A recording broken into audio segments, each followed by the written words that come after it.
Good evening, ladies and gentlemen. Great to have all of us on this session today. We'll be looking at a very exciting and very contemporary topic, Agile Human Resource Management. This particular topic even became even more pronounced, came to the fore more prominent during the COVID era and of course, post-COVID. And our facilitator today is one of our very own, one of the core team members here at HR Mentorship. I would just like to share a bit about our background so that we can appreciate the caliber of the personnel that has graciously afforded us our services this evening free of charge. Her name is Deborah Dumbre. She has a Master's of Science and also a Bachelor's. She is a member, Associate Member, Tara Institute of Personnel Management. She did her first degree in Business Administration and Management, University of Fort Hare at South Africa. Also has a degree in Business Management from the same University of Fort Hare in South Africa. So we're going to be getting some South African flavor, hopefully, from today's service. Okay, she started her career as a training facilitator at CTU Training Solutions back there in South Africa. Then she moved over to Nigeria. She jackpot from South Africa to Nigeria, and she first started her career in Nigeria with First Bank as a customer service officer, and then changed course career to the best career in the world, human resource management. And she worked with advanced concrete technologies as human resource and administrative assistant. Later, she transitioned to Food Concept PLC, where she worked in the capacity of human resources, focusing principally on training and development, among other things. Her immediate past job role is as Assistant Manager, Human Resources, Quality Foods Africa. She has been of tremendous support in the HR Mentorship Group, especially overseeing some of our social activities. Now you understand why the quality of the food we eat there is world class. Men and brethren, people of timber and mahogany and obiti. Please, let's fasten our seatbelts as we receive the gift of Deborah Dumbre, who also is a mother of twins. So I'm expecting double portion today. Over to you, Deborah. Thank you very much, sir. Good evening, sir. Good evening, everyone, my professional colleagues and my senior colleagues. Good evening. Even the non-professional colleagues, I know that I have some people who are not HR professionals in the group on this call today. Thanks for joining in. I will not do anything again called introduction. So Mr. Yemi has introduced me already. So we are going straight into the topic, Agile Human Resource Management. Why this topic? Why do we need to talk about Agile Human Resource Management? You would agree with me that over the years, things have evolved, things have changed, things have moved from what it used to be to something else. And these are the things we need to look at. But some companies currently, some people are still rigid to that old method of doing certain things. They do not want to have that space to change. They do not want to accommodate change whatsoever. They do not want to see change and welcome it. They are not flexible to change. And this speaks to everyone. So for human resources professionals on call, what can you do to bring in change? How can you make Agile Human Resource part of you? Then for the perspective of employees, people who are maybe in the customer service line and in other areas of professions that are not in human resource on this call today, the question is, how are you willing to welcome change? Are you willing to welcome change? Are you ready to be flexible? Because change comes in just like that. And are you willing to accommodate? Will you not say, this is how we used to do it. This is how we used to do it. I cannot accept this. No, you are not human resource, you are not doing well. Are you ready to accommodate it? So it speaks to everyone on call today, not just human resource professionals. Okay. So this is me again. Then I'm not going to say anything about me again. And so throughout this topic or throughout this presentation, we are going to be looking at the meaning of the concept Agile human resource, the 4 key values of Agile, traditional versus Agile approach. Now, this topic is very broad that I cannot even have the time to cover everything. So if I say I'm going to cover everything on Agile, time would not permit. So I just picked some things that we can learn from and take home. Okay, so we also have the Agile principles in HR, the benefits of Agile HR approach, and how we can apply Agile to HR, then Agile HR practices, examples, and the summary. Then we have the questions and the comments at the end. So if we have any cause for questions in between, please kindly put them down.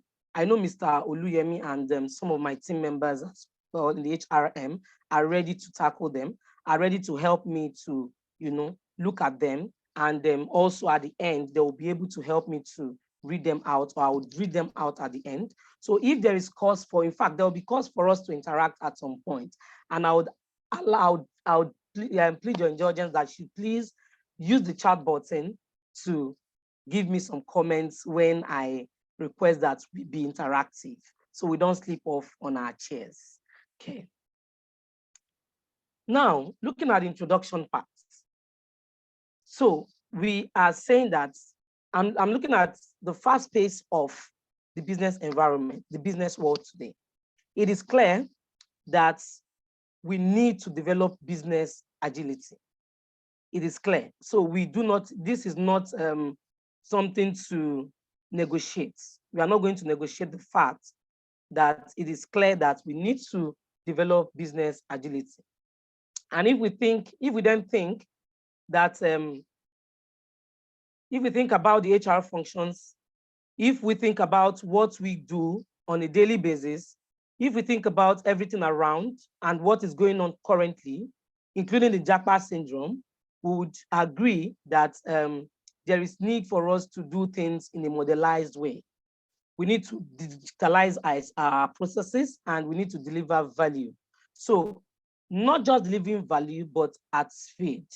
So that is what we need to put into consideration when we talk about agility.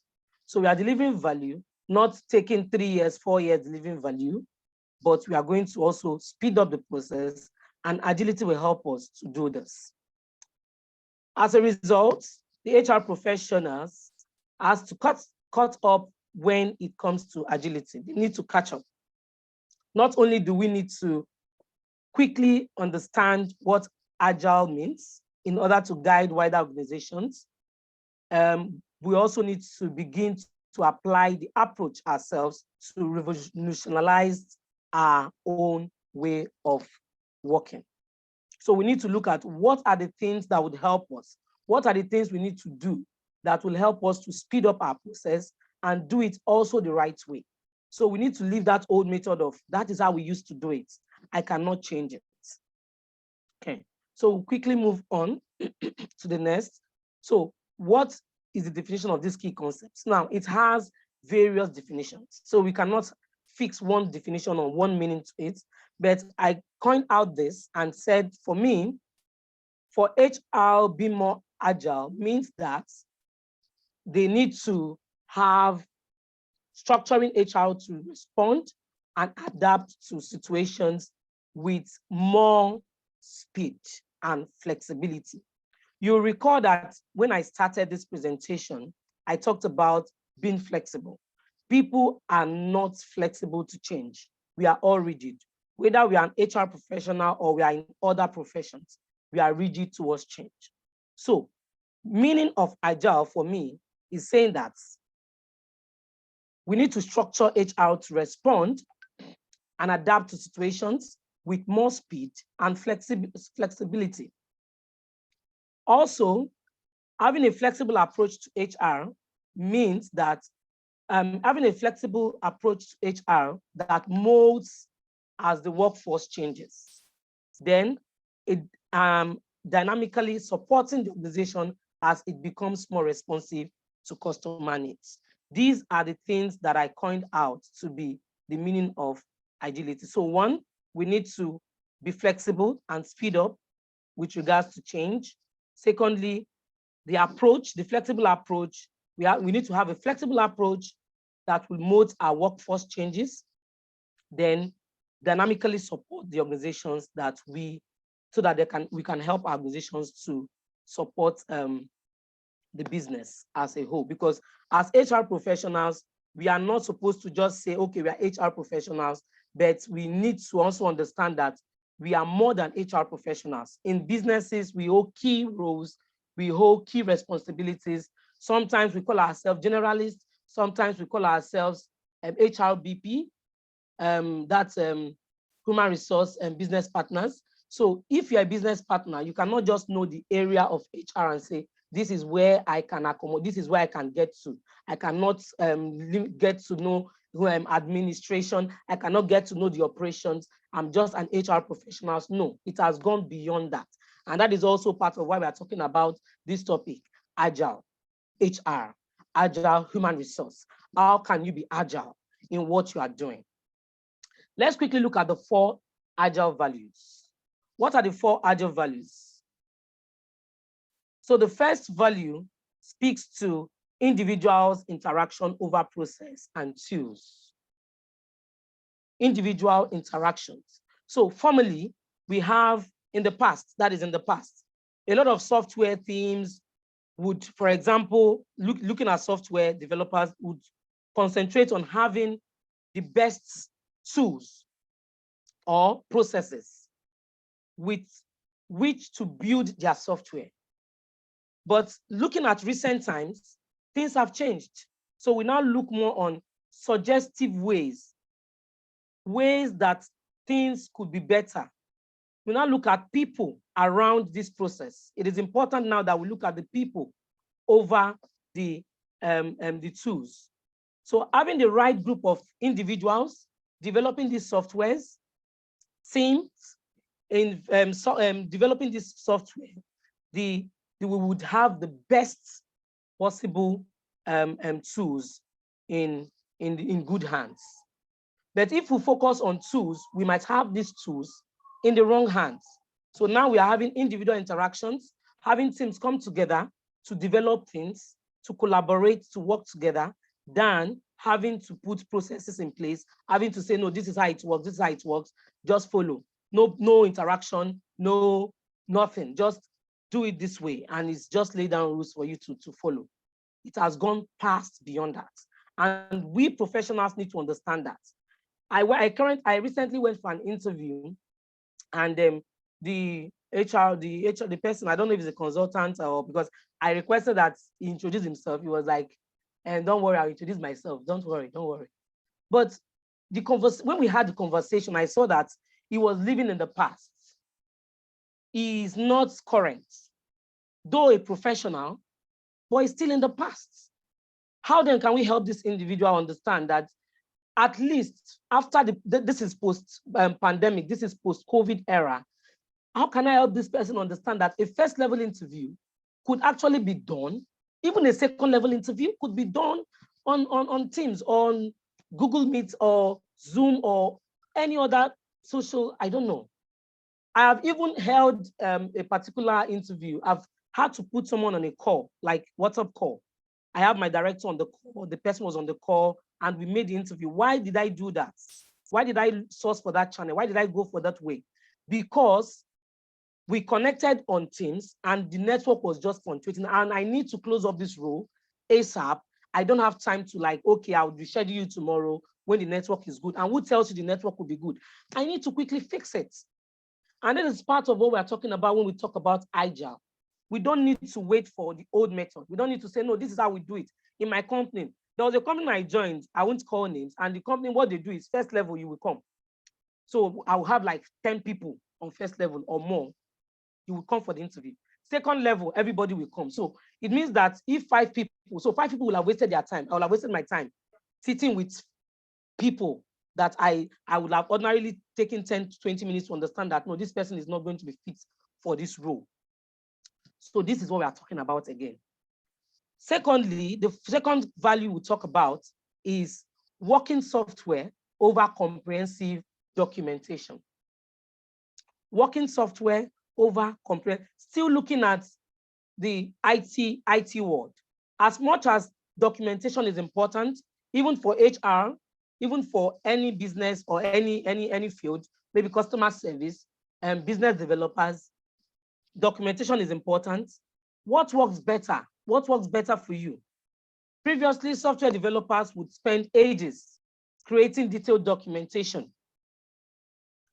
That was before they even started writing a single line of code. They would create documentation, pile up documentations. But what is going on now? And that is not a bad thing anyway. I'm not saying it is wrong for such to happen, for you to create documentations and all that. No. But it's just a way of life then. And why documentation is not bad again, like I said, there comes a point when you should focus on providing your customer with working software. So what the customer is looking at again is, it goes back to the first point of customer needs. It's not about giving us codes and all that. How soon can you give us a working software? That's what we are going into now. How soon can you give us a working software? The Agile Manifesto places shipping software to your customers as one of the highest priorities. That is what it is. That is what it is currently. So we are looking at working software. We are not looking at what the software is going to, the code you are creating or the documentation you are creating. Customers don't really bother about that. Is it working for us? Is it going to meet our need? That's all. That's all. That's all. Now, you can then gather feedback to help you improve your future releases. So leave those documentation, focus on giving us the good software that would work. Then later gather feedback from these people, and then you are done. That's what is working for us now. The third one I'll look at is the customer's collaboration over contract negotiation. Once upon a time, again, contracts were kings. Contracts were kings.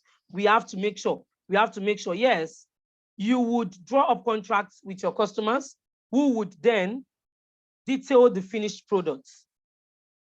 As a result, there was often a contract between what the contract said and what the product did and what the customer actually required. So we have three things. So this is what the contract said.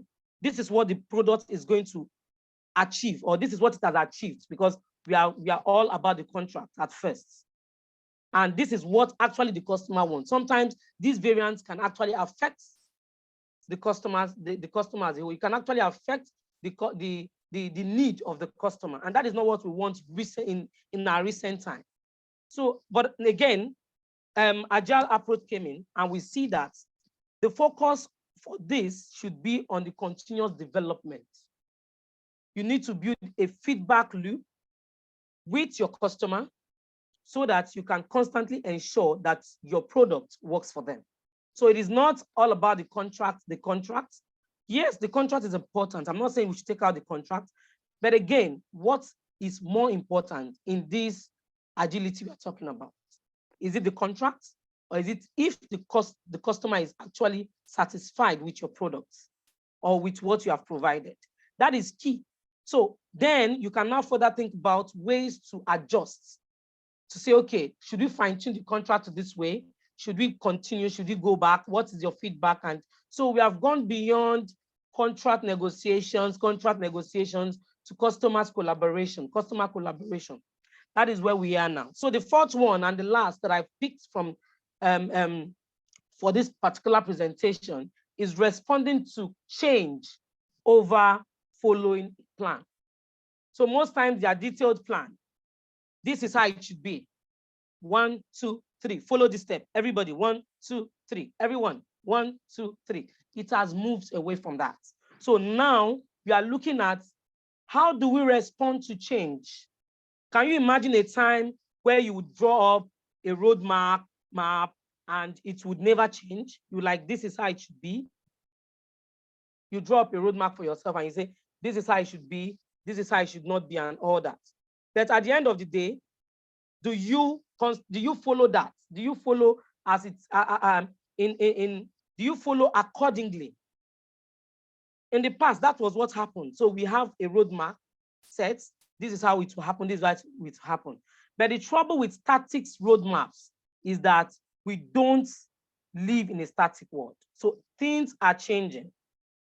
Everything is changing.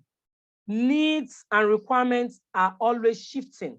So you cannot remain in that roadmap of yours. You cannot remain in that's your plan. This is how it will be. So what if things change? What do you do? So that is why we do not remain in that particular static plan, because we are not in a static world. Needs and requirements are always shifting, and priorities are always changing. That static roadmap will soon become outdated. So that means you need to create another roadmap. No. So that is why in this Agile manifesto, it suggests that a software, for example, that we have been looking at, teams should have the ability to pivot and change direction. So whenever things change, whenever they need to change, with a flexible roadmap. So when things change, we move. So there's plan A, there's plan B, there's plan C. Recently I had that. You don't need to have a plan A and plan B alone. So plan C, even to plan Z. Let us have all these plans in case. So when the chips are down, we see where to fall into. A dynamic roadmap is needed. They can change from quarters to quarters, sometimes even every month, and Agile team are able to then keep up with the change. So again, I would ask the question, as an employee, how well or how soon can you adjust to change? That's very important. That's key. Okay, so then let's move again to looking at the traditional way, how it used to be and how it is now. So what is the traditional way and what is it are we looking at now? Applying the Agile methodology to HR might not be directly out of place or outward. It is rather an Agile mindset that HR can adapt and learn from. So it is not something that you say, okay, what is this Agile about? It's from the mind. It comes from the mind. You think about it. When I talked about, okay, the Teams was not working for the interview that I was going to conduct, and I need to close this role. So I'm not going to say, dear applicants, because of the network situation today in Lagos, Nigeria, can we please reschedule for tomorrow? No, because what tells you that the network will be good tomorrow? So that is why I said it's from the mind. So I quickly picked up my WhatsApp, saved the applicant number, called on WhatsApp and say, listen, we can do this on WhatsApp, at least a first stage. So what if the applicant was the best fit? So I'll lose the applicant because the network was bad, or the network is not his problem anyways. So it's a situation issue. That is what is on ground. So the essence, this is essential to deal with a workplace that is ever changing and continuously that is ever changing and continuously in need of fast solutions. So gone are those days that you use 1 year to fill a role. Right now, companies are telling you, how many people can you give us in a month? In fact, I attended another interview 2 weeks ago, and they were asking, the question was like, how many people have you been able to recruit in a month? I was like, okay. So that is, they're not going to, because businesses are broad, are widening out. So you hear a business called group of companies, and under that group, we have like 20 subsidiaries. Under that, so it's just, companies are just, so you cannot tell them that, excuse me, I can only recruit one person in a month. This president, people are jackbarring, and there's no excuse whatsoever. You just have to be on your feet. So people are changing, the workplace is changing, things are moving. So you need to move. There is need. So now I would move into this Agile, differentiate, looking at the traditional approach and looking at the Agile approach. For the traditional, career paths are defined and linear. Career paths are defined. So this is how it will be. This is how it will follow. there is no change. It is just very lean, just like they say the kingdom of God is. That's how it is, very lean like that. So just lean, very tiny road. That is how the past is. But currently, what do we have? We have career paths that are dynamic, and employees can move in several directions. Employees can move. So any company that is now telling you that you remain, in fact, companies are recently now doing what we call job rotations. So today I'm in customer service, tomorrow I'm in HR, next tomorrow I'm recruiting. Some people will tell I'm a specialist. Fine, I'm not saying there's anything wrong with being a specialist. I'm not saying you shouldn't be a specialist. I'm not saying you should be a recruitment specialist. But again, where would a recruitment specialist fetch you? Where will it take you? Can you be a general manager? Can you be an HR director? Because as a general manager or a head, group head of HR, human resource, you need to know every aspect, coming from recruitment to onboarding, to training, to performance management, to compensation benefit, to team management, team building, everything. You need team engagement. You need to know everything. So now comes you telling me that you're a specialist. Of course, you can be a specialist after you have moved around the circle of your area. So again, gone are those days where the career path is, I'm a this. You are everything. You are an operational person. In fact, you are an operational person, inclusive. You are everything in that business. Put your eye everywhere in this current system so that in case, so you'll be able to do what? Move. The next one is learning and development initiatives are rolled out at the start of the year with a predetermined objective and outcome. That is how it was. If your company, I'm sorry to say, if your company is still operating under this part of the beginning of the year, this is going to be, and that's how it's going to be, then we are still in the traditional way. Of course, there are some companies that are still in the traditional, so it's not even an insult if you are still in the traditional way. So why we are having this talk or this conversation right now is so that you can move from that traditionalist way, I call it the archaic method, to the agile approach. So the agile approach, what does it speak? It says that learning is rolled out just in time, and it is an ongoing initiative instead of a one-off effort. So it is rolled out just as the need arises. It is rolled out as time speaks to the need. As we need it, it comes up. As we need it, it comes up. So it is not, no, even if we need something, so no, we cannot accommodate it right now. You now have budget for learning again. So say, we cannot put customer service because at the end of the year, we did not roll out customer service. So let's wait for next year, we'll add it.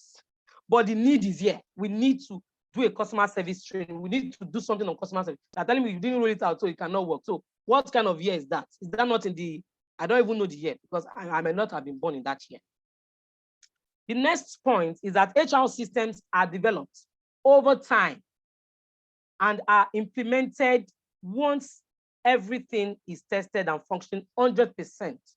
So that is the formal way again. So we wait for functionality, we wait for 100%. Is it okay? Okay, then let's roll it out. Let's implement. But right now, what do we see? What is going on now? HR systems are developed on a small scale. On a smaller scale. South African will say, that's it, small. That's it. So it comes in a small scale with a quick turnaround time. Feedback is quickly provided to understand whether or not the system should continue to be developed. So this makes it faster. So when you bring it out, implement it in a small scale, you understand that, oh, this will not work. You quickly do what? Change it over. So not when you are sure that, okay, it tested 100%. What if your 100% doesn't work? What then do? You start the process again. You are wasting time. So we need to move from a smaller scale. Then you get a turnaround time for that and see how it works. It works good, then we get the feedback. We know that, oh, this is good. Then we take it out to the larger scale, not the old method of doing it. Then the next, we look at the talents. It says talent management functions as an annual process, placing employees in various talent buckets, and various training is then provided. This is still happening in many organizations. In fact, I have worked recently in such organizations. So we don't manage our talent properly. So we do yearly feedbacks, we do yearly appraisals or management. So we call them in yearly and tell them that, you did not really do well. So what next? So I'm going to maybe give you another year until another year. So you are not even going to follow up. So if you're going to give me a second chance until next year, December, you will call me again, another meeting or another catch up of how I'm doing. But if we are going to look at what is going on now, it says HR empowers managers and employees to take ownership of talent management. HR provides the tools and support to facilitate any talent management development activities. And that is where this software came in. We have Bento, we have SAP, you can use any of these softwares to do what? To manage your talent. So it can be 3 months. It can be 6 months, but you can't tell me that you wait for 1 year. So if you're going to fire me, you're just going to fire me, boom. So you're not going to like, okay, 3 months, how are you doing? Are you coping? If you're not coping, what's going on? Can you do this better? These are my reasons why I'm saying you're not doing well. Can you please fix this area? Can you? Then next 3 months, you are calling me back. Let me see, what have you done? Have you done it well? No, it's like you're not catching up. Please catch up, else something will happen, something bad can happen. You are preparing my mind now so it's not supposed to surprise me if you're going to fire me based on performance and we don't need your service anymore due to performance. Are you for real? I joined the company and in 2 weeks, I fired 2 people based on performance. It was not me, actually. I have a director, so I wasn't the director. So don't say, oh, you are wicked. So the director said, give this person, was pushing me, give this person a letter that we do not need. I don't understand. What do you mean, ma? She said, no, it's based on performance. The management has. I was like trying to object, like, but really, how did you come about? I wanted to query the process, but I was just 2 weeks old. So I was like, okay, so how does it work? Said, we have been watching his performance over time. And I was like, okay, so did we at any point, because I said I wasn't part of them then, but I said, did we at any point notify this person to say, we are watching you, Mr. A or B. If you do not perform well, we'll review in the next 3 months or 6 months. He said, oh, no, not like that. That's how the management works. You cannot. I was like, okay, who am I not to give it? I had to type out. In fact, the guy was crying. The guy was crying and was like, how will I do this? Because he came to work that day, hoping that the next day he will be working. But because of our processes not in place, because our management system not in place, because we don't just want to do the right, we want to continue the old method, we just have to take the wrong decisions. And we have to make a family man, I don't know if he's married then, we have to make the person cry. Old, elderly man, like not old, but at least, So I wasn't comfortable, but that is what we see. So please, HR, professionals, do well, please. I'm pleading, do well to put things on check. The last part is the recruitment. It says recruitment is based on a need basis. That's the old method. Once a vacancy becomes available, the recruitment process starts until the candidate is found. We stop again. That's how it works then. But how does it work now? How do we see it now? Is it the same way? If this is still working for you, I'm sorry, maybe your organization is between 50 to 60 in total, then it will work for you. But this will not work for you. If you have over 5,000 staff, your employees are counting 5,000, and you say, because the turnover will just be like this, especially in this Japa syndrome. In fact, even if you are 50 or 60, in this Japa syndrome, you tell me that you want to work on this old method? No. So right now, what we are seeing is employers are continually developing their presence across all platforms. You see me on WhatsApp group. I'm on like 8, 9 WhatsApp groups. What am I doing there? Is it my father's house? You will see me on Telegram group. I'm on like 7, 8 Telegram groups. What am I doing? You will see my adverts flying up and down. What am I doing? So I am doing what? Okay, that is part of it. Okay, so it says that employers are continually developing their presence across platforms and creating a database of talented individuals to pipeline for future needs, not until the role is opened. So the company I joined again that talked about me firing people, they were still doing the old method of recruitment. So this is what they do. Please kindly submit your CV to Deborah at yahoo.com. So I saw those CVs will be submitted, I will shortlist and I'm done. So the role for IT administrator, please submit your CV to. So each time I keep doing that because it will be cumbersome for me to go back to my email and start searching for old applicants. Let me start searching. I'll be having long mails already now, hundreds of thousands of mails. Let me start searching for old applicants of 3 months ago. But I decided to say, no, I can't work with this because we are recruiting like this and people are living like this. And it's not my fault either. It's about the JAPA and it's about maybe your processes again, part of it. So what did I do? I said, no, I am going to create a Google Sheet. This Google Sheet will help me to have each role documented. So I have CVs, like thousands of CVs for each roles using their recruitment email. So I created the Google Sheets for each roles. So right now, if I call maybe a staff then and say, check your Google Sheet for IT administrator, and we need 2 people, they'll quickly go there and see who can we get, who is still available. And again, the good thing about Google Sheet is when the role is closed, when you don't want CVs anymore, you can just close it. You close the Google Sheet, no roles can be, nobody can apply anymore. But when the roles are open, you can still open the Google Sheet and say people should apply. So each time you want more CVs, it's simple. You want new CVs, it's simple. Just take the link again, open the sheet, take the link and post, flight, and people start applying again. Easy than the old method of each time I want somebody. So if I close that row, maybe I called in 5 candidates. Let's assume 5 candidates came in. And at the end of the process, maybe the 2 people that are finalists, my MD did not like the 2 people that are finalists. So he said, no, Debbie, please, you need to get more people. I don't like these people. I will now go back to my email because it has happened to me several times. I'll now go back to my email and start searching. No, I just go back to my Google Sheet. I've marked out the people that have checked out their CVs already. So I don't need to check those CVs again. So I'm not going to give myself another job. But on the mail, I will need to, it's quite a process.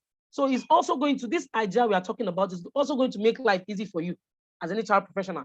If you can implement it, it will make life easy for you. It will make life easy for the organization. It will make things easy for your customers. It will make things easy for the employees. It will make things easy for everybody. So what are we going to do? What is our take home after this session? Are we going to take up the Agile process? Are we going to continue the traditional, method? That's how we used to do it. Okay, that is a food for thought. Okay, then we'll move. This is a summary of what I just finished talking about. Is a summary. So we have, by my left, we have traditional management style. It focuses on control and alignment.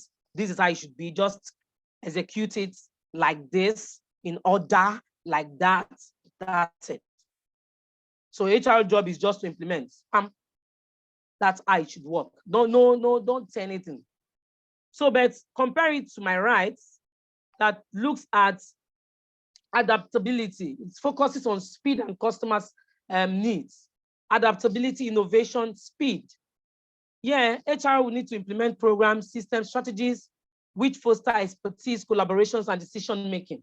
So we don't want to be dying HR again, because using the traditional method means that when you set into the organization, you cannot even change anything. You cannot even say anything. You're an HR figurehead. You see, so you are just there. So do this. This is how we used to do it too. Yes, ma'am. You cannot even say, excuse me, ma'am, but there's a better way to do this. You cannot even look for a way to bring a strategy. You cannot even, you are just there. You're an HR. No, it doesn't work like that. We should try as much as possible to create a change, to bring in. So I would like us now to look at this video. This video is interesting, and it's just a 3 minutes or so video. Please listen, and at the end of this video, I would ask a question.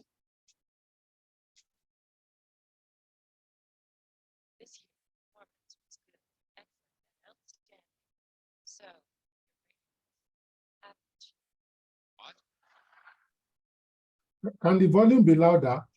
It's not audible here. Okay. Last year, you said I am. Okay, let me.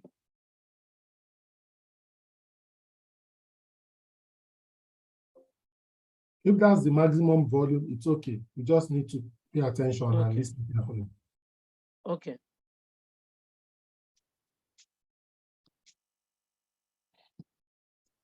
This year, performance was good, excellent, and outstanding. So, your rating is average. What? How come average? Because lack domain knowledge. But last year you said I am a domain expert and you put me in this project as a domain consultant. Oh. That's it? Well, in that case, I think your domain knowledge has grown this year. What? Yes, I do. Oh, sorry. I see you sharing knowledge on purchasing domain. Why would I? Because I am not in purchasing. I am in manufacturing.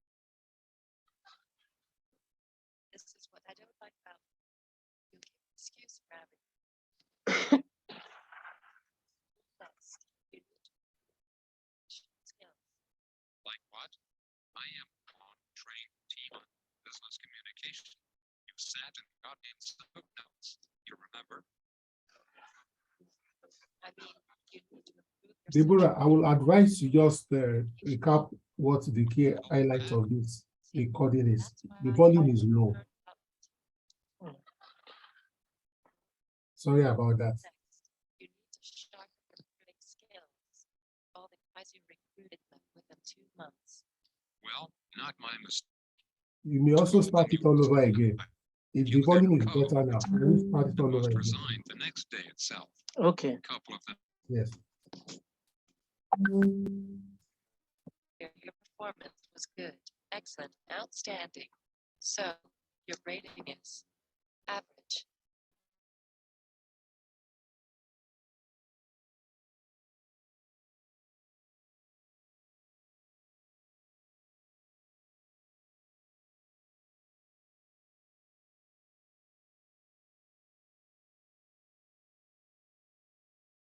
I think your domain knowledge has grown this year.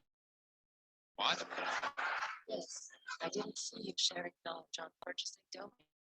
Why would I? Because I am not in purchasing. I am in manufacturing. This is what I don't like about you. You give excuse for everything. Next, you need to improve your communication skills. Like what? I am on trained team on business communication. You sat in the audience and took notes. You remember? I mean, you need to improve your social, pragmatic, affirmative communication. What the hell is that? See, that's why you need to learn about it. Next, you need to sharpen your recruiting skills. All the guys you recruited left within 2 months. Well, not my mistake. You told them you will sit beside them and review their code personally, and most resigned the next day itself. A couple of them even attempted suicide. Anyway, I tried to give you a better rating, but our normalization process gave you only average. Last year, that process gave me excellent. This year, just average. Why is this process pushing me up and down every year? That's a complicated process. You don't want to hear. I'll try to understand. Go ahead.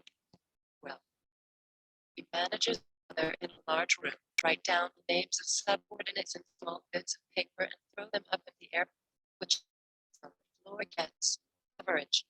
Whichever lands on the table gets. Whoever managed to catch gets excellent. And whichever gets stuck to the ceiling gets outstanding. This is ridiculous. So who gets poor rating? Good question. Those are the ones we forget to write down.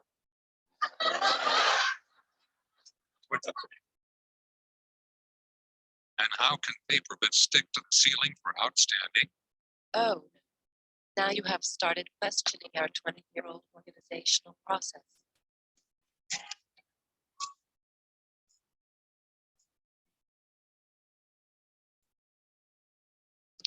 Okay. Assuming you had the video. So what do you think is going on in this organization? What do you think? Can I get some views? You didn't hear, so you need to. You didn't hear? You have Okay. to. Thank you. Okay, so basically the lady is a management team and the guy is an employee. So the lady is telling the guy that this year he didn't perform very well, up to standard, that he lacks some skills.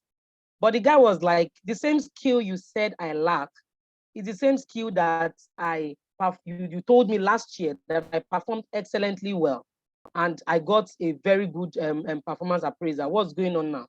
And the lady said he lacks communication skills now, that is questioning management decision now. That look at what is going on, that he doesn't like. The guy is still worried about, why will I be the one? Why are you telling me now that I didn't do well? But I used to do well. I even took some customer service relations topics, and you even took notes, and in that meeting. How come now I didn't do well? How are you rating this? The lady now explained the 20 years. He said, this is the 20, the organization is 20 years old, and this is their system. So the way they check their performance is they enter a room, they write your name, they throw it up. So they write the names of the people, they throw it up. If your name stacks on the ceiling, means you did well. If your name drops down, so it's like a betting or a kind of, I don't understand how to put that. So if your name stacks on the window, you get this rating. If your name, so his name unfortunately was stacked somewhere that is bad, so he's getting a bad rating. So that is how they do it. So the guy was like, how do you do that in this kind of, what is that? He said, no, you are questioning management decision. You are questioning a 20-year-old management decision or management process. Yes, that's how he puts it. So you are questioning a 20-year-old management process. So now what is wrong with this? What is wrong with this lady, and what is wrong with this business? Can I have 2 or 3 comments at least to make sure that we are together on the comment section? What do you think is happening here? Anyone want to say anything on the chat box?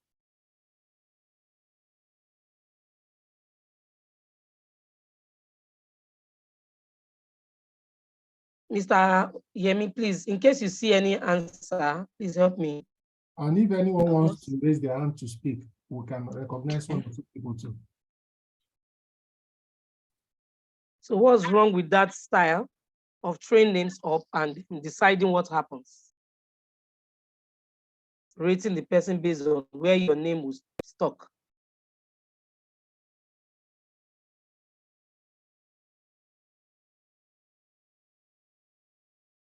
Anyone saying anything?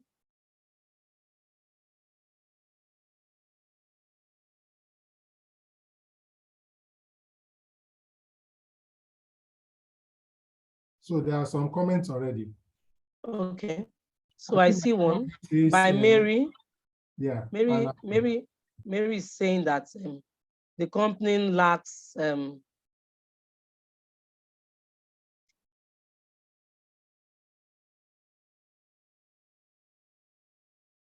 the company lacks written process.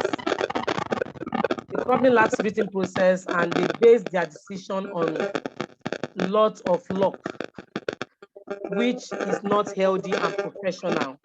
Very correct, very true. And true. What other answer am I seeing? The management. Okay, so Mide said this is a clear picture of a static organization who is still living in the past. The appraisal process is not ethical. Femi said the lady had embraced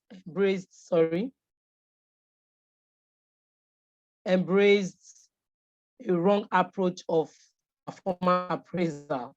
Very true.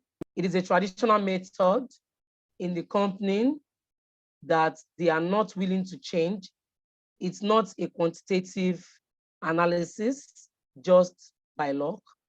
As Chidima, thank you very much. Thank you very much. I appreciate all your comments. You are all right. Somebody said, okay, Cynthia said the organization has been practicing the same process for 20 years. In fact, and would need more agile and adapt the recent HR trends. That's it. So you have all said just so we cannot overemphasize it. They are in the past, they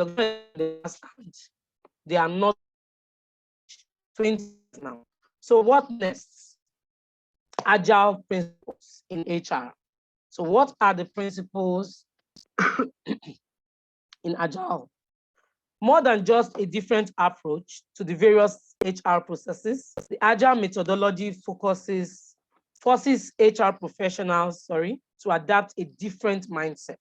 So it is not just about how do we do this? So what is it about? Is it something tangible? Is Agile something tangible we can hold? Is it hair that we cannot hold, we just breathe? Is it life? Is it not life? So it is not. Is it about the mind? So let's look at the mindset. So going back to my illustration of using a WhatsApp call for an interview, it's not out of date. So why do we have WhatsApp? If I'm going to tell the applicant to come back next year or next week or when the network is good, for all I care, I don't know when, because I'm not MTN network or Globacom. So that is all about the mind. So you don't say, your network is not good, it's your fault, because my company's network is very good. So as it is now, you have lost the job. Let's go to the next candidate. In this system, what if that candidate is actually the best candidate? So let's start from the mind. So it goes from the mindset. It starts from the mind. It's a thing of the mind. Agile is a thing of the mind. Mindset shift. 1. What does it talk about? It talks about from cluster to collaboration. From cluster to collaboration. Far too often, HR has operated in departments like, for example, recruitment, HR admins, talent management, HR generalists, and so on, without any efforts to collaborate. So everyone himself, do your job, I do my job. Furthermore, HR is so often removed from the business. They are always, in fact, most times I will ask, what is really the job of the HR? Because most times, HR just do as I say. Do it this way. Yes, ma'am. You call yourself a business partner, right? You don't have a say. Figurehead. So what then? How can we help? How can we bring in this new mindset? So what I did, the organization that I was talking about using WhatsApp. So before I joined, first level interview, listen again, please. They used to come in person. Imagine, not 1990, I'm talking about this year. First level will come in person is a must. Second level will come in person. If you're not ready to come in person, sorry, I changed that. Imagine from changing it like it was stylishly, right? It's not that they would adapt to change easily. The WhatsApp call thing came up. I was like, it's like this candidate sounds good already. You can see from the gesture and from the way she speaks. Can we please quickly make a WhatsApp call and let me just close up this, the way we need it. She was like, okay. She would have, if it was going to be, should we use WhatsApp call? She would say, what is that? What's up again? I thought, no, let the person come in, talk is not good, then if that is it. So the person might be rigid, the director might be rigid to that change. Might not agree. But because of the mindset that I brought in, the mindset of it can be done this way, it's fine this way. They're actually enjoying it now and it's fine. Everybody's relaxed. An agile approach to HR necessitates that teams should be multi-skilled.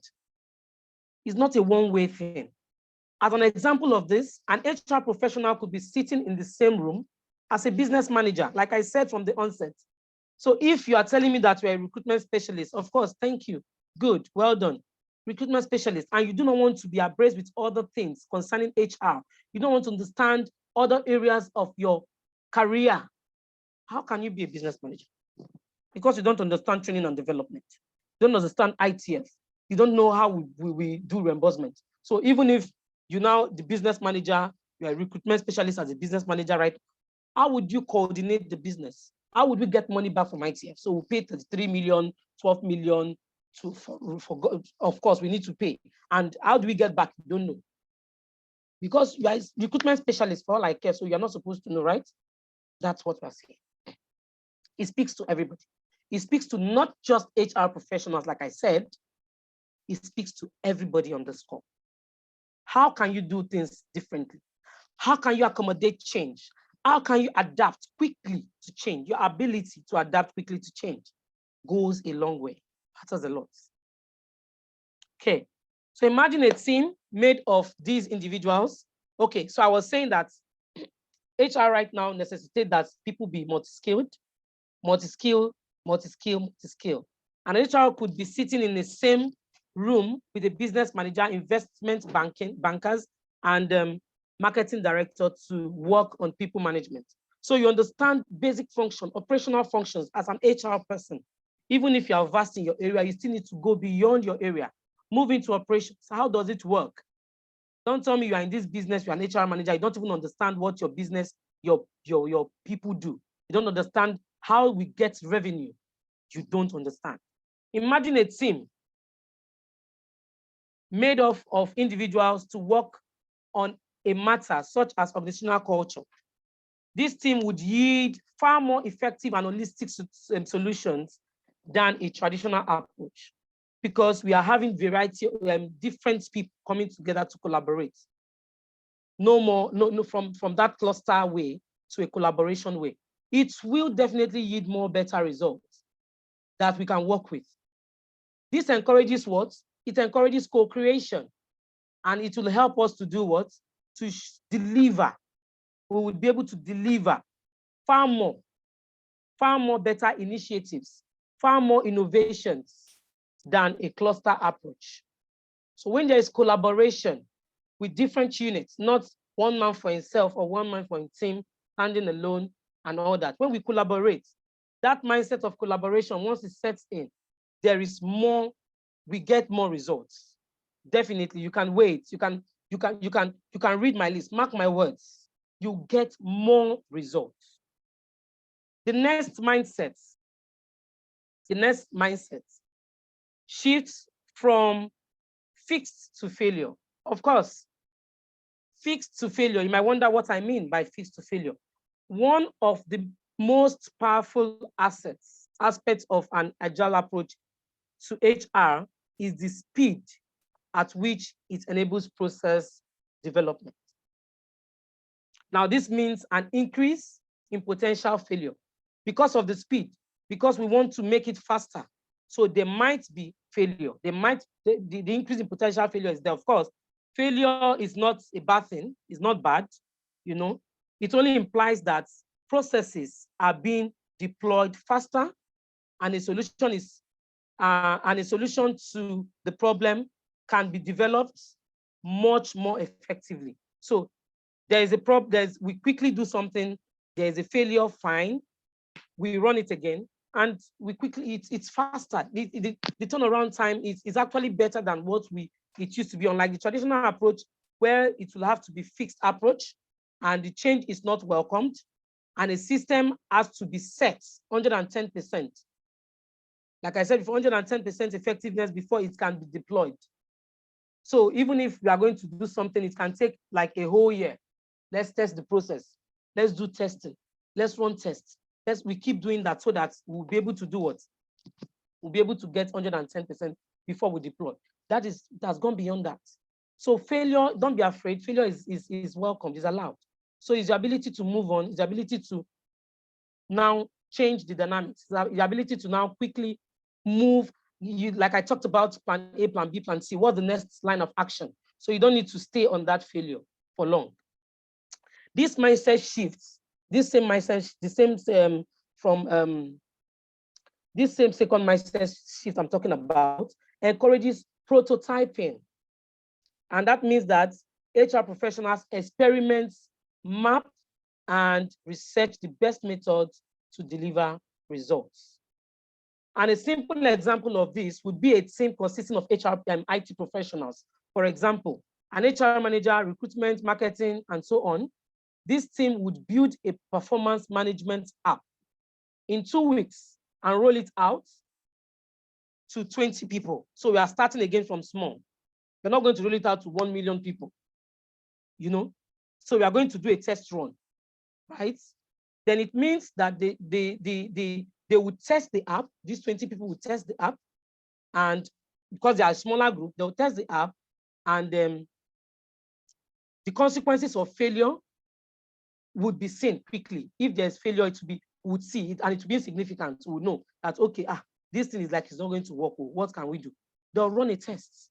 So that is part of this mindset I'm talking about. So it has gone beyond what it used to be, from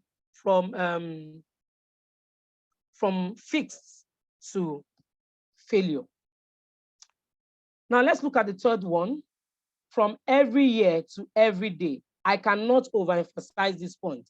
It has been said when we looked at the traditional versus, I don't know if you remember, traditional versus the agile approach.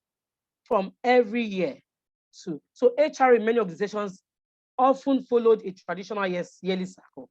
That should be out of the way after this session, which this places various processes on a calendar: remuneration, performance management, talent management, other HR processes, and are typically reviewed on a yearly basis. This should not be found in a professional setting anymore. Professional setting as what we are seeing now, and not in this Japa syndrome. Anybody that comes in your organization and sees some old things will just, I'm not ready to stay here. They will stay for the first 2-3 months and they will leave. That's because it's not welcoming. That approach is not really working anymore. So we need to move. So, but Agile approach is doing what? Is assessing circumstances every day. We are assessing circumstances as they come. Every day, it could be every week, could be every month. Then this, we follow the appropriate method to develop solutions in the moment. So we do not wait till the year end. And this will allow for HR to receive information from the immediate environment and enact upon it. So you don't need to wait, because if you're waiting for every year, you may not get the information as it is. You may not get it. You will just be there waiting until next year before you get to understand why your staffs are disgruntled, before you get to understand why everybody did not just come one day, because you're waiting for 1 year to end. That's when you understand. And before you understand that, it's too late, because people will have left, like things will have gone wrong. Even some businesses still don't even do exit interviews. If you are leaving, you are leaving.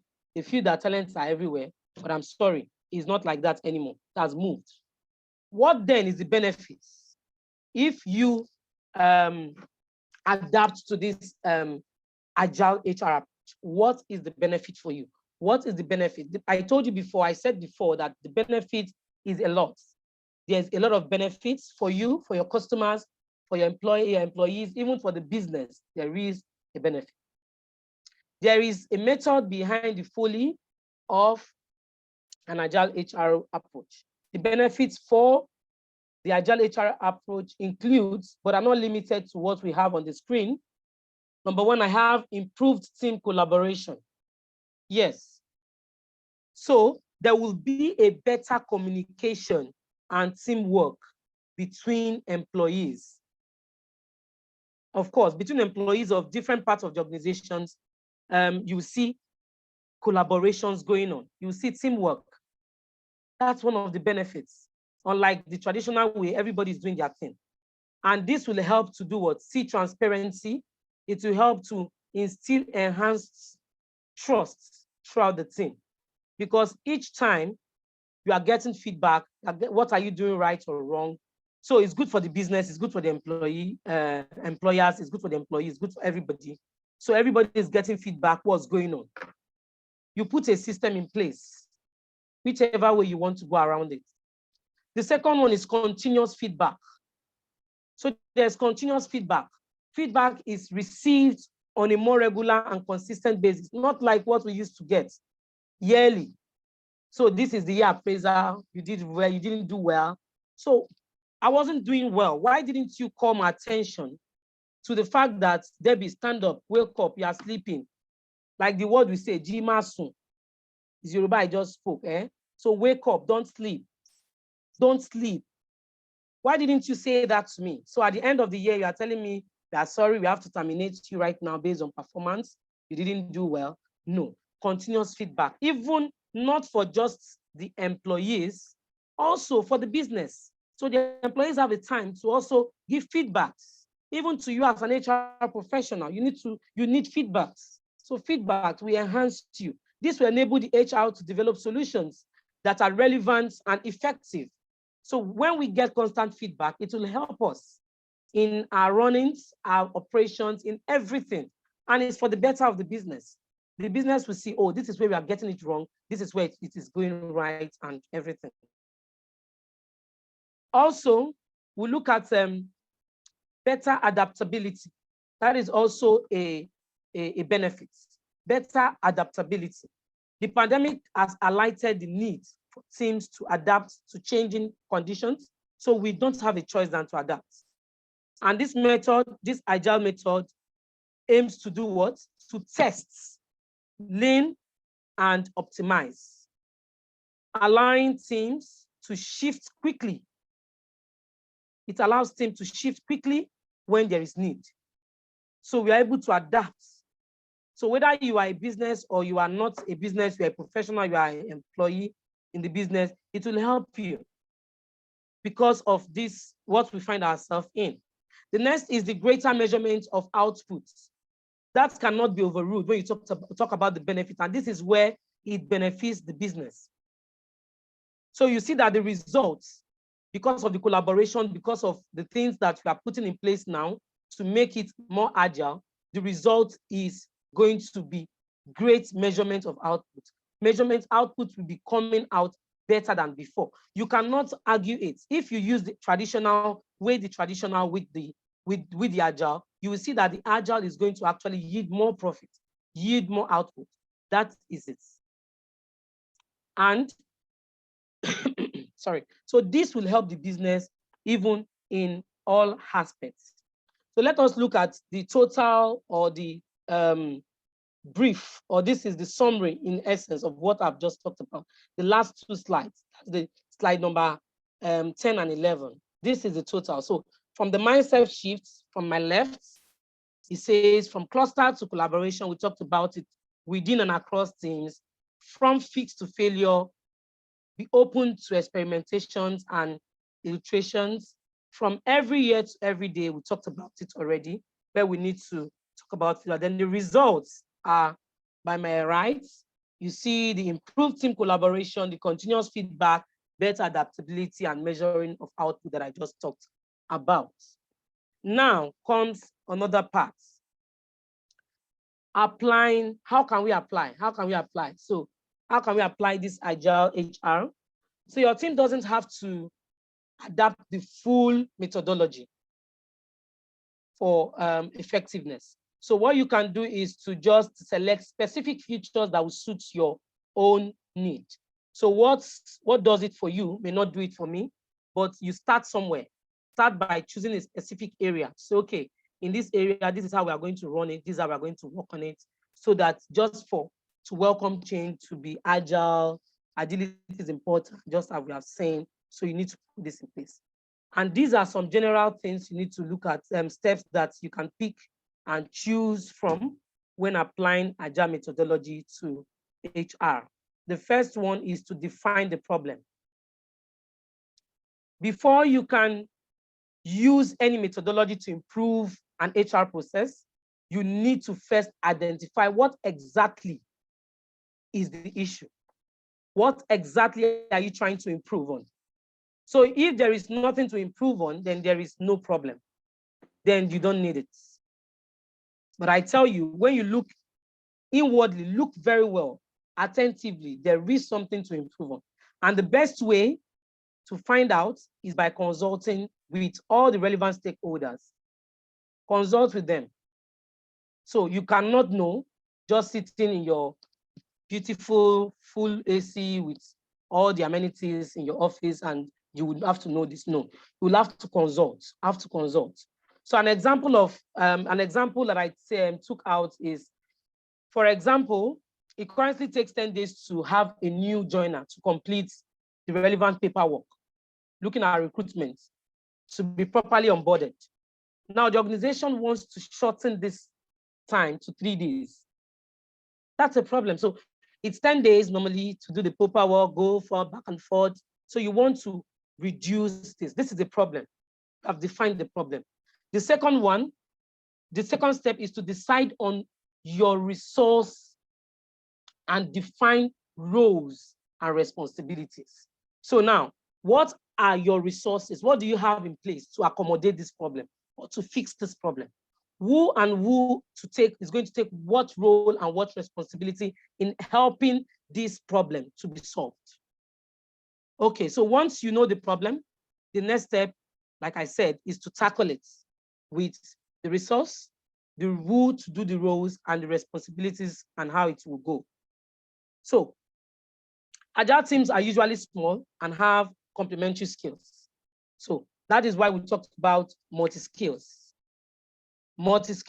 So this team will be using one of the Agile methodologies to design and execute the desired solution. You may choose to use Scrum. You can read more about it. Kanban, Lean Startup, XP, them develop apps and continuous delivery. All of these are Agile methodologies. They are methodologies that you can put in place that would help you. Each methodology comes with its own way of managing the projects. So you can decide. But simply put, let me just look at this quickly. The work will be carried out in sprints. So by sprint, it means you set up a time to say, okay, 2 to 4 weeks or 2 to 3 weeks. So this is like, for example, a sprint, it should be like not more than 4 weeks, 2 to 4 weeks period, at the end of which the team delivers an initial version of the solution of that problem of 10 days to 3 days.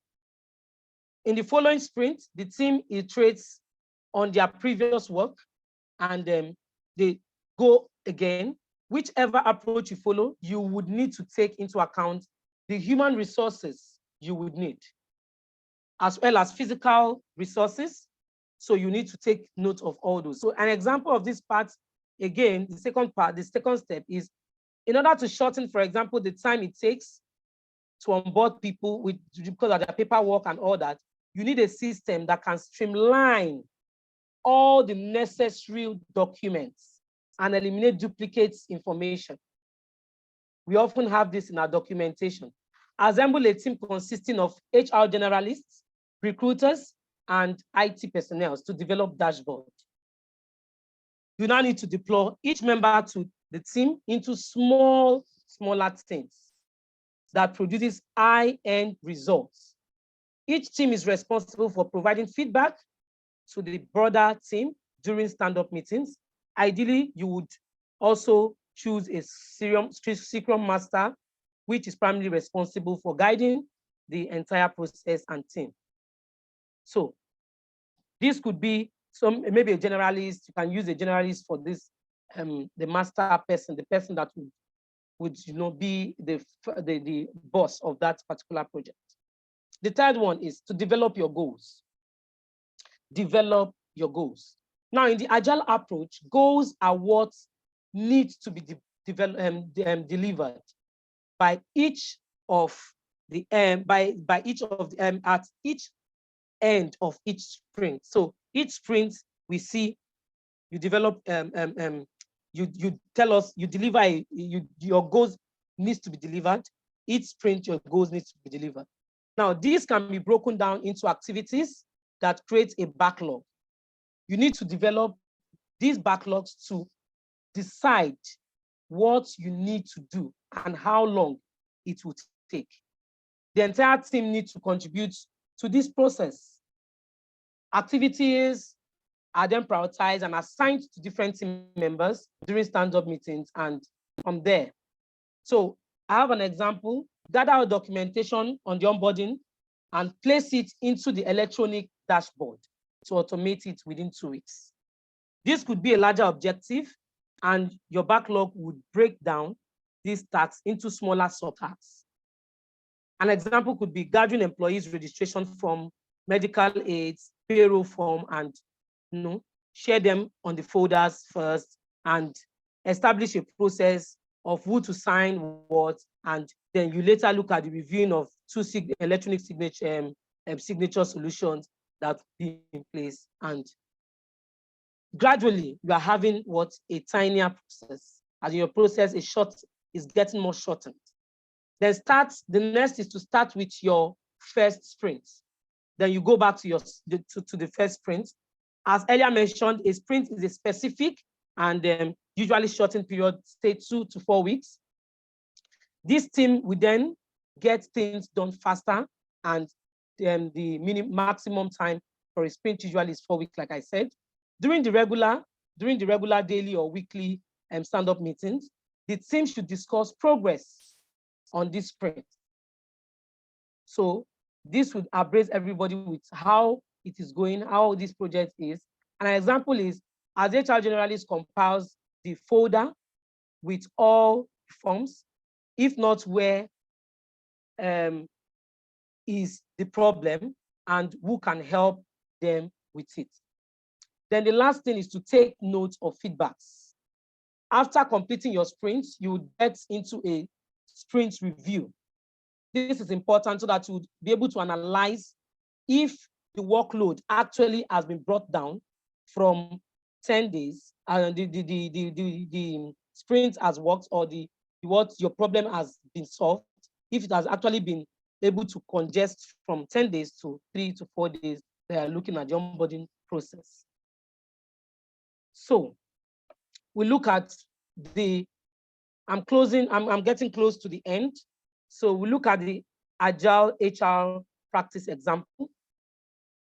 The outcome of the above process that we just looked at, the 5 steps we looked at, means that the HR is working faster and producing much more dynamic solution than before. So we have the below examples. Let's use, for example, recruitment. We look at recruitment, and on recruitment, one of the most expensive costs for organization is the time it takes to hire a talent. If you're a recruiter here, you would understand. And there's a constant demand for vacancies, and you need to fill these roles. So, and using this Agile recruitment methodology can help you, can aid this process, can help you to quickly fill these roles.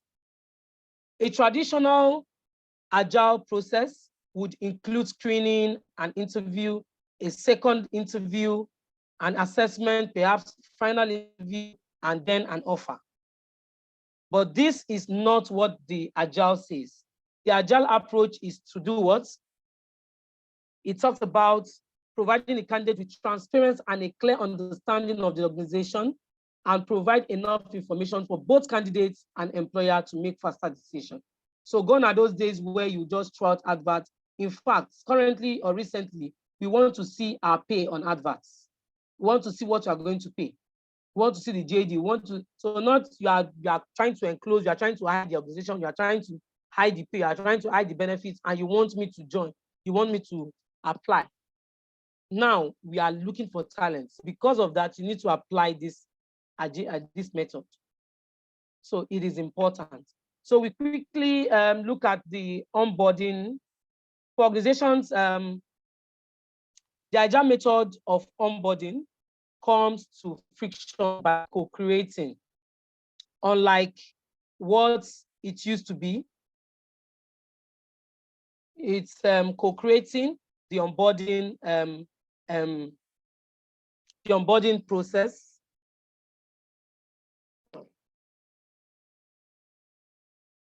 Co-creating the onboarding experience, and it really helps the new hires to understand and to make it shortened again and to make it fast. So organizations are constantly trying to improve the experience of their new joiners.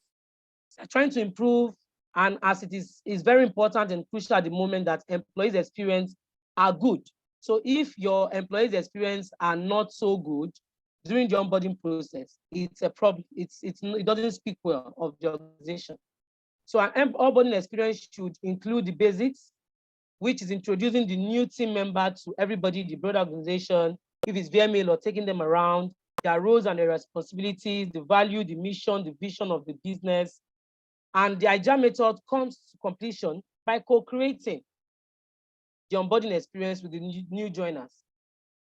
And this experience have to be done in sprints as well, such as 2 to 4 weeks. Don't forget the feedback part. You need the feedback from that new joiner. Performance management.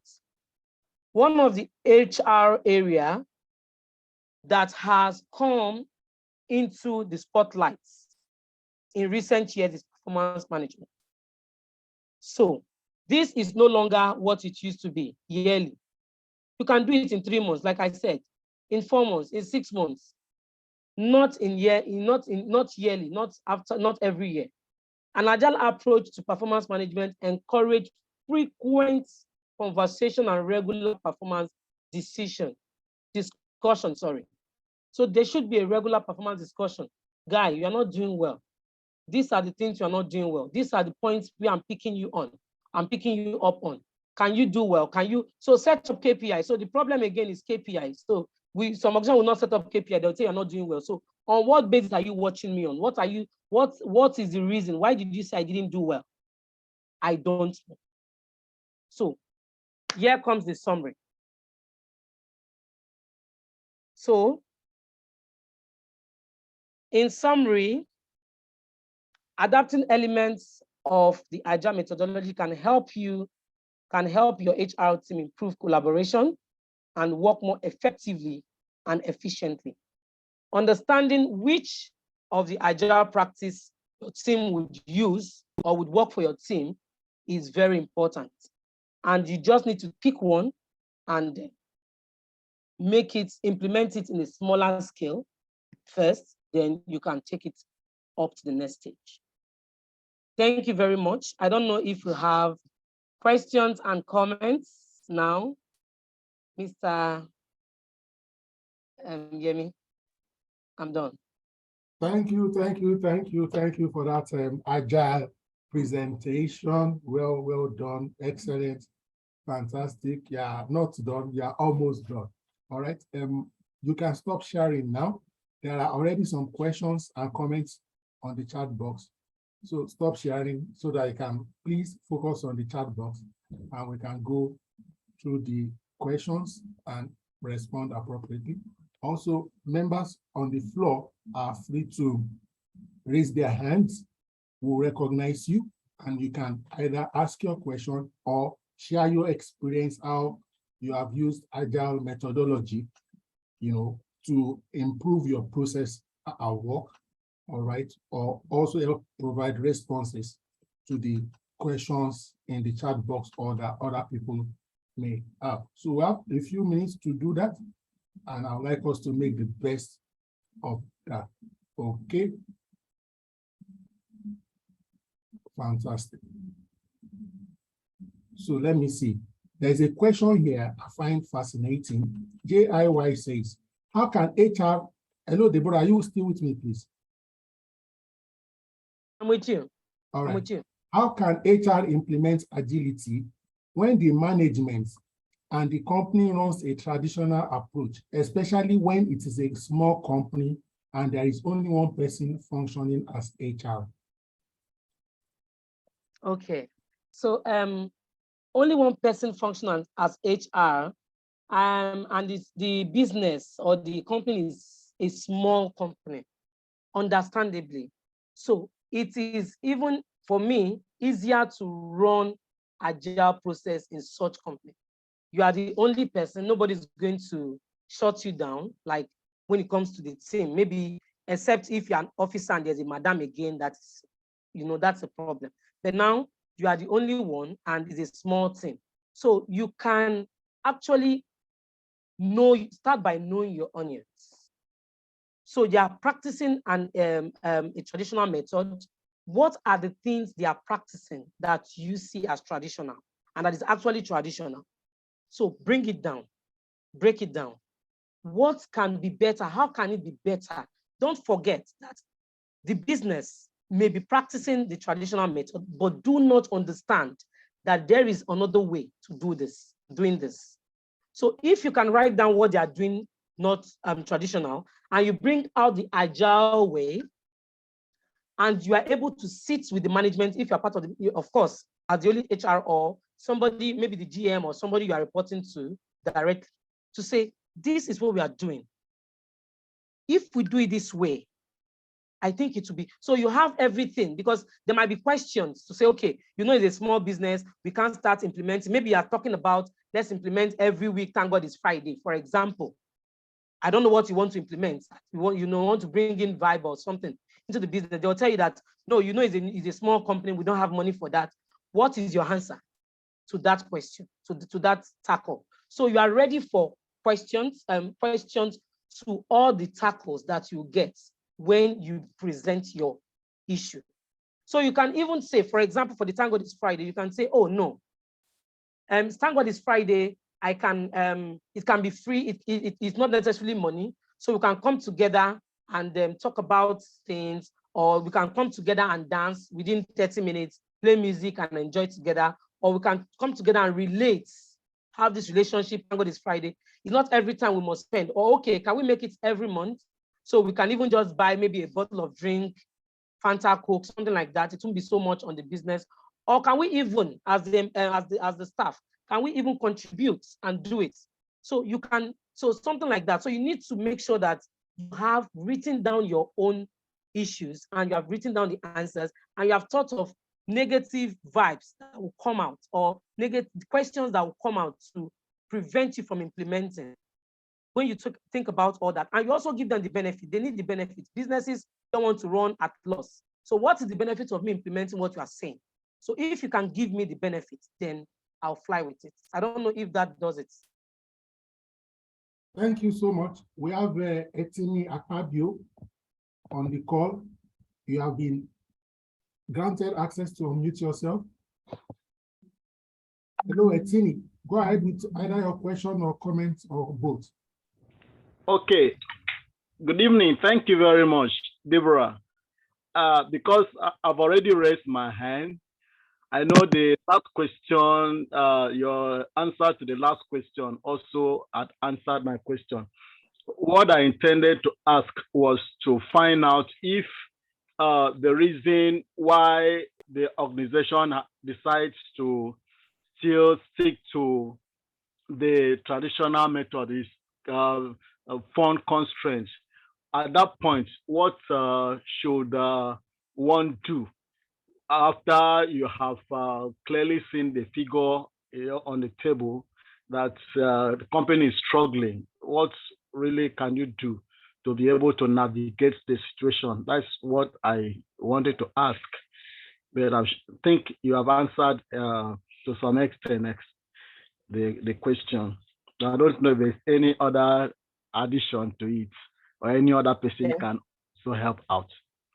Okay, so I would like to add to it. I would like to add to it, quick one. So if it is, so I don't know what person or what you are trying to add that you want to bring agility into the system, because when we look at bringing in agility, it may not cost you so much. So maybe again, let me just give an example. Maybe you are trying to present a software. You know, it will cost you a lot, cost the business a lot to bring in a software, a working software to help the payroll. And so the business will be asking you questions like, why do you need a software when we are just 15 number? You are just the HR, what are you doing? You are just 50, you know, it's a small business. Why do you need a software? So it is easy to let them know that this software is the current happenings, it's the current trend. So even if they cannot work on this software right now, they can put it on the pipeline and save up for it or look forward to having it on board soon. You can accommodate, so you can use that to accommodate the business as well. Looking at that, it's just 50 people. Really, the software might not really make sense, because again, it's good to have a software, but again, it might not make sense at that point of 50 in number. Though you prepare your mind towards it, fine. So it depends on what you are trying to bring in. So if it's the recruitment process, that will not cost you to say, instead of coming, let's do a virtual. It's the performance management process. It will not cost you to say, let's do it every 3 months. we are just 15 number, even if you don't have a software, we can cope with it. It will not really cost you. But if it gets to the point where it will cost you, you as a generalist, you as a business partner also understand the stand or the place of the business. You would also need to work out a workable plan. You don't just need to impose. You need to like, okay, can we work towards it in the nearest future? You know where your business stands. You know what we are getting. Okay, so let me just add one or two things here. And I'm just saying this on a general note. You see, the thing is, money is a type of capital. Fund is a kind of capital, but there are other types of capital. So, for example, we have human capital. We have relational capital. Okay, so for example, Deborah is teaching us today. Nobody paid her a dime. So you can see that you don't necessarily have to pay to have a training done. At least today's training is a testimonial to that. If you have enough relationship, you can bring your friends, people you invested in directly and indirectly. Once a month, they come and do a learning session at your organization. By the time you do 3, 4, 5, so to speak, and the quality is good, you'll be shocked that you may even do the first one. The MD can say, what did you give this your so-called friend? They package something or souvenir or some money to appreciate. So what matters most is that your intent. Let me shock you and collaborate with what Deborah said. Do you know that there are even free softwares? There are even softwares that are free. The only thing with some of the free softwares is it may have maybe limited capabilities. So maybe you are supposed to be able to do 100 things with the software. Maybe the free edition will only allow you to do 25. If you move from 0, not having a software, to having a free software with limited capability, that in itself is progress. I hope you understand. So once you want to do something and you think about it, you may have relational. I've done things in the past that I leverage on our vendors. I went to meet the vendor, we have been patronizing you over 10 years, over 7 years. What can you do for us with respect to this? Can you organize this for us as a training? When I used to work with OEMs, there was a time that I got all my OEMs to run trainings for us, free of charge. In fact, if you go and check some of the SLAs you have with some of these OEMs, trainings are part of it that you can unlock. All you need to do is do what? To ask. See, don't let us be fixated on money. Money is important. Funds are important. But for free, there are a lot you can do. For a little fee, there are a lot you can do. And for a lot of money, there is still a lot you can do. All right. So let's just take a few more questions. I see 1 or 2 questions here.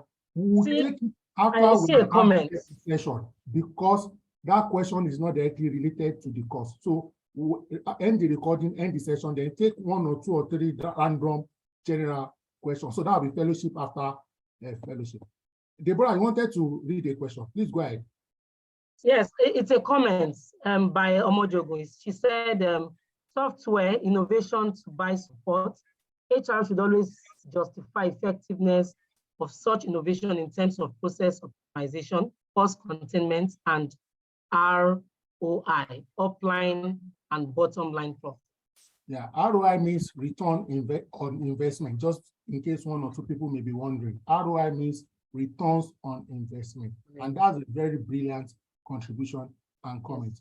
Deborah, someone here is saying that Abiodun specifically, Abiodun Ladimeji is saying, Madam, please kindly throw more light on Agile HR, on sourcing candidates or having a pipeline of candidates at this JAPA era.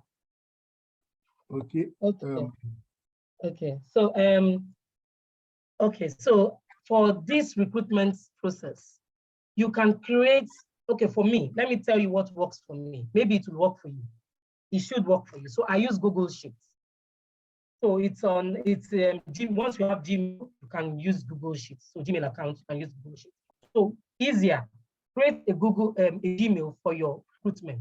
Say, for example, the name of the business can be maybe whatever recruitment at gmail.com, right? Then you go and create a Google Sheet. So creating of Google Sheets, I cannot start process, but create a Google Sheet. You can connect with me. We can later chat on how you can get to that. Create it and you throw out the link. people apply. In fact, it's the easiest way so far for me. Because if there is no maybe software that can help, of course, there are softwares that can help you to screen CVs and to help you. But this Google Sheet will help you to accommodate a number of CVs, thousands of CVs, and you just go and click one by one and check. So when you have checked and you are done with the recruitment process, you can just close the Google Sheet. Once you close it, no more response will come in. When you need more, you can go back to the people that are there already that you didn't check, because don't forget you have thousands of applicants on that Google Sheet. So you can use by color to know who have I checked, who have I not checked. So you have more pools. So in case you have run out of pool, you open the Google Sheet again, you throw out the link again, you get people applying. So you make sure again that you are present online. You cannot be a recruiter, an HR person, and you are not present online. By being present online, I mean you are on social networks. You are networking with professionals. You are on the HR mentorship group. Yes. And again, you create this time for yourself to have fun. I'll add this to it. We have fun as HR mentorship members. We have fun. So we are not archaic, we are agile people. We are not holding these people. So we have time to have fun. For more clarity, you can chat me, I'll tell you how. So this is where you do connects, you network. Your LinkedIn is opened. You network people, your WhatsApp, your Telegram, you are always online, meeting professionals, not joking, not playing, not boyfriend games, no, but professionals, meeting them up. This is how you can survive in this present Japa syndrome season. All right, thank you so much. The final question we will take before we do after party general Q&A, because I'm aware there are some people here who just have either personal questions with their HR career. I would like to oblige them in like 10 minutes. So we'll just take this final question and we'll wrap up. But before I take the final question, if you are interested in joining the HR mentorship community, we have dropped out. The link is in the chat box.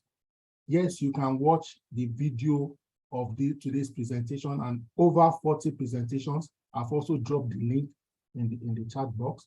All right, thank you so much. So this question is from Godfrey Nkobu, and Godfrey says, how can HR be agile when top management are unwilling to be supportive of agility?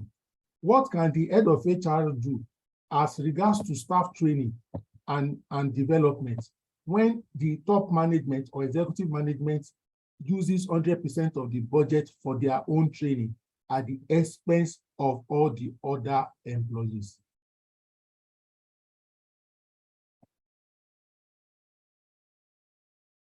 You need to unmute. Oh. Deborah, you need to unmute so that we can hear you. Okay, so it seems like the management now does trainings and for everyone. So we have, you said the HR director. So we have an HR director. So the HR director for me is a professional in that field, but some HR directors again embrace the old method. And again, it's so you as the HR maybe officer or the HR executive, you are there, you are somewhere, and there are people making these decisions.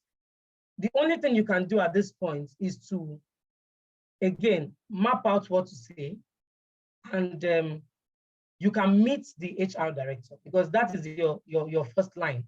You can meet the HR director and speak on things that you feel. In fact, you can even put it in a way that the people are speaking this about the business, and you think this can affect the business in 1 way, 2, 3 ways. So that is all for now, because you are not in that point of making decisions. So you can actually bring up the HR director. You can't go to the management because you are not part of the management. You can only speak to your line manager, which would be maybe the HR director, and about what you think should be done. Then let them know again that ITF, because again, ITF is a regulatory body. So for training, that I'm picking this up on training. ITF would not only be looking at management training.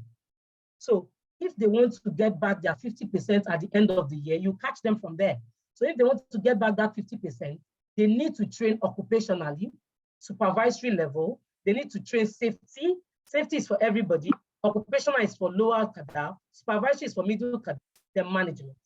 So if only the management are going for trainings, they only get paid the management part. So at the end of the day, they might be getting just how many percent? 5%. Management carries 5% for IT. So 5%, that's what they'll be getting out of the 100% they pay. That is, out of the 100 is 50, which I said 100. And out of that 100 or 50 is 5%. So where is the other 45% or 95%?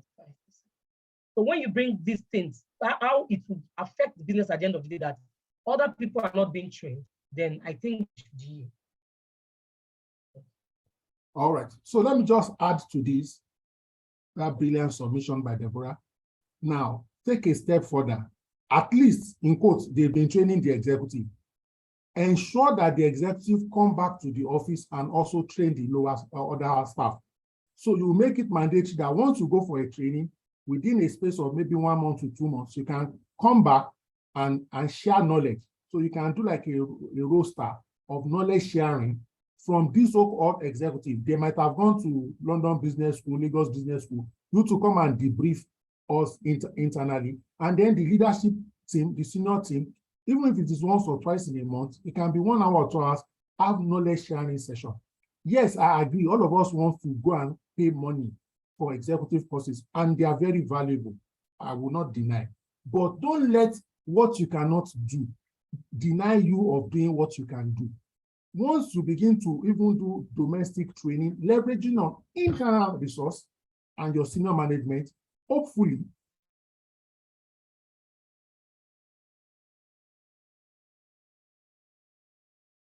on external training. Formally, we'll wrap up this session now, then we'll have an after party. So there are still a few questions we want to answer, but they are not directly related to this subject. So we'll take that offline. So don't go away. If you have any general HR question or life questions, we'll create some time to respond to you this evening. Deborah, your closing remarks. Okay, so like what you just said, more of train the trainer, that would also help. So more of train the trainer, they get trained and they come and, give us more trainings. Nothing much to say. I would like to say thank you for this opportunity. For me, it's an opportunity to do what I love doing best. I love training. I love facilitating. I can do it for free. Come bring sunshine. I don't need a thank you at all. I love this. So again, for everybody on call, are you willing to embrace the agility, the agile method of doing things, apart from putting it on HR? And a customer service relation can be agile. Do it the recent way. Find a better and easier way to do it, to satisfy your customers, help your business to improve in efficiency and in their revenue. And it will also help your own self and your process. It will help you to make life easy for yourself. Thank you.